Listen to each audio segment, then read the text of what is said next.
আজ বিশ্ব মা দিবস। বিশ্বের সকল মায়েদের প্রতি গভীর শ্রদ্ধা আর ভালোবাসা। মায়ের সঙ্গে থাকে আমাদের অনেক স্মৃতি, অনেক না জানা কথা, অনেক দুঃখ, অনেক না বলাও দুঃখ। সেসব নিয়ে কথা বলতে চাই খুলনার শিক্ষাবিদ, কমার্স কলেজের শিক্ষক প্রফেসর তারেক স্যার ঢালির সঙ্গে। স্যার, একটু কথা বলতে চাই। আমাদের সবারই থাকে মায়ের প্রতি গভীর ভালোবাসা, অনেক স্মৃতি। আসলে আপনার মায়ের সাথে আপনার শৈশবের স্মৃতি একটু জানতে চাই। ধন্যবাদ। মা আমাদের অস্তিত্ব, আমাদের ভালোবাসা, আমাদের বিশ্বাস, আমাদের আবেগ, আমাদের উচ্ছ্বাস সব কিছু জড়িয়ে রয়েছেন মা। রোদে বৃষ্টিতে একজন মা, আমি বিশ্বাস করি প্রতিটি সন্তানের মাথার উপরে ছাতা হয়ে থাকেন। আর মায়ের তুলনা কেবল মাই হন। অন্য সকলের মতো আমারও মায়ের সাথে অসংখ্য স্মৃতি জড়িয়ে আছে। বিশেষত শৈশবে আমরা অত্যন্ত নিম্ন বিত্ত পরিবারের সন্তান হিসেবে বেড়ে উঠেছি এবং সেই জায়গা থেকে মা এবং আমার বাবা সর্বোচ্চ উজাড় করে, সবটুকুন উজাড় করে দিয়ে আমাকে গড়ে তোলার চেষ্টা করেছেন। আমি যদি আসলে খাবারের কথা বলি, আমাদের সেভাবে খাবার আহরণ করা যেত না, কিন্তু আমাকে না খাইয়ে মা কখনো খেতেন না। আমি স্কুলে গেছি, হয়তো আসতে একটু বিলম্ব হয়েছে, খেলতে গেছি, আমি বাড়িতে না ফেরা পর্যন্ত মা খেতেন না। হাজারো চেষ্টা করে মাকে খাওয়ানো যেত না, যে ছেলে আসুক তারপর খাবো। এরকম আমার আসলে মায়ের দুটি সন্তান আগে মারা গিয়েছিল। এরপর দীর্ঘ বিরতিতে আমি জন্মগ্রহণ করি। স্বভাবতই আমার প্রতি ভালোবাসা মাত্রাটা একটু বেশি ছিল মা এবং বাবা উভয়ের। আমি মাছ ভাজি খেতে পছন্দ করতাম, পার্শে মাছ বিশেষ করে। একটি মাছ পেলে তা তো অবশ্যই আমার জন্য ভাজি করা হতো, বা দুটি তিনটে মাছ পেলেও আমাকেই দেওয়া হতো। মাছের মাথা আমার জন্য বরাদ্দ থাকতো। হয়তো দুটি মাছ পেলে, বড় মাছ পেলে অধিকতর বড় মাথাটি আমাকে দেওয়া হতো। পরবর্তীতে আমার আরও দুটি ভাই আসলো পৃথিবীতে, তাদেরকেও মা ভালোবাসেন। কিন্তু আমি মনে করি প্রত্যেক সন্তানের কাছে তার মা শ্রেষ্ঠ মা, এবং আমি তাই মনে করি। এই বিশ্বাস নিয়ে আমি থাকতে চাই।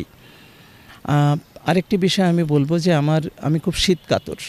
শীতের রাতে আমার খুব কষ্ট হতো, বিশেষ করে গ্রাম অঞ্চলে ঠান্ডার মাত্রাটা একটু বেশি, তীব্রতা একটু বেশি।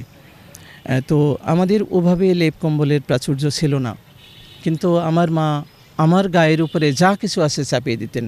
আমাকে আমার শীত নিবারণ হয়েছে কি না এই বিষয়ে তিনি নিঃসন্দিহান না হওয়া পর্যন্ত তিনি কাঁথা কাপড় চাপাতেই থাকতেন।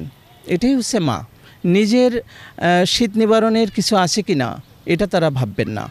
আমার মনে হয় সব মাই এমনটাই করে থাকেন তার সন্তানদের জন্যে।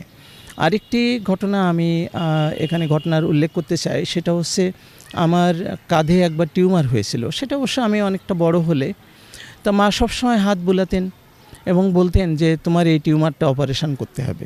আমি বলতাম মা আমার তো কষ্ট হচ্ছে না। তারপরেও আমি ডাক্তারের সার্জনের মাধ্যমে যতক্ষণ না ওইটা অপারেশন করে রিমুভ করলাম, মা কিন্তু থেমে থাকেননি। তো মায়েরা নিজের অসংখ্য রোগ, অনেক কষ্ট হয়, কিন্তু সেটা তিনি বলেন না হয়তো, কিন্তু সন্তানের সামান্য কষ্ট হলেও মাকে পীড়িত করে, আহত করে, তাকে কষ্ট দেয়, তিনি যন্ত্রণা অনুভব করেন। আমার মা, আমি মনে করি পৃথিবীর সকল মায়েরই প্রতিরূপ। সব মাই বোধহয় এমন, কিন্তু আমার মা শ্রেষ্ঠ, আমি আবারও বলবো। আসলে আপনার মায়ের সাথে মধুর কী স্মৃতি আছে যেটি আসলে এখন আপনাকে ভাবায়? আমার একটা স্মৃতির কথা বলি, যে আমি ছোটোবেলায় খুব গল্প শুনতে পছন্দ করতাম। তো আমার মা বিভিন্ন রকম রূপকথা আমাকে বলে বলে ঘুম পাড়াতেন, এবং সেটা এখনও আমার স্মৃতিতে সমুজ্জ্বল। আমার দুটি সন্তান, তারা যখন অনেক ছোট ছিল, তারাও আমার কাছে গল্পের জন্য বায়না ধরত। সেই তাদের বায়না মেটাতাম আমার স্মৃতিতে জমে থাকা মায়ের গল্প দিয়ে। এছাড়াও আমার মা ছোটোবেলায় অনেক পরিশ্রম করেছেন আমার জন্যে, আমাদের দুই ভাইয়ের জন্যে, আমার দুই ভাইয়ের জন্যে। তো অনেক রোগগ্রস্ত হয়ে গিয়েছিলেন। তা আমি চেষ্টা করতাম মাকে ডাক্তার দেখানোর জন্যে। পরে আমি যখন মোটামুটি প্রতিষ্ঠা পেয়েছি, তখন তো খুলনার ভালো ডাক্তারদেরকে দেখানো হয়েছে, এখন মা ভালো আছেন।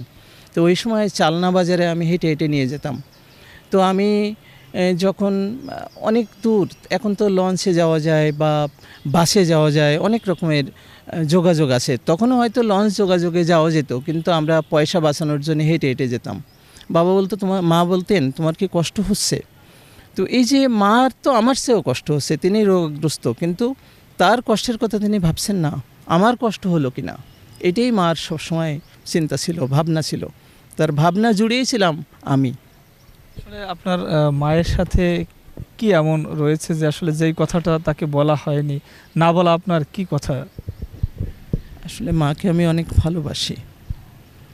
এই ভালোবাসার কথা কখনো বলা হয়নি। আমার মা যদি টেলিভিশন দেখেন, আমি বলবো মাকে দেখতে। যখন আপনারা প্রচার করেন আমি এটা জেনে নিব। তো আমি মাকে বলি, মা আমি তোমাকে অনেক ভালোবাসি। তো এই বিশেষ মাতৃদিবস উপলক্ষে আপনাদের এই আয়োজনকে আমি সাধুবাদ জানাই। এবং আমি মনে করি শুধু নির্দিষ্ট দিনে নয়, প্রতিদিনে, প্রতিক্ষণে, প্রতি পলে, অনুপলে আমাদের প্রত্যেকের মাকে যত্নে রাখা উচিত। কারণ মা হচ্ছেন এই এক অমূল্য সম্পদ।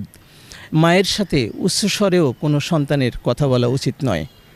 আমরা মাকে আগলে রাখবো প্রত্যেকে জীবনের সর্বোচ্চ শক্তি দিয়ে, সমস্ত সামর্থ্য দিয়ে। এটুকুনি আমার প্রত্যাশা সকলের কাছে। ধন্যবাদ। আসলে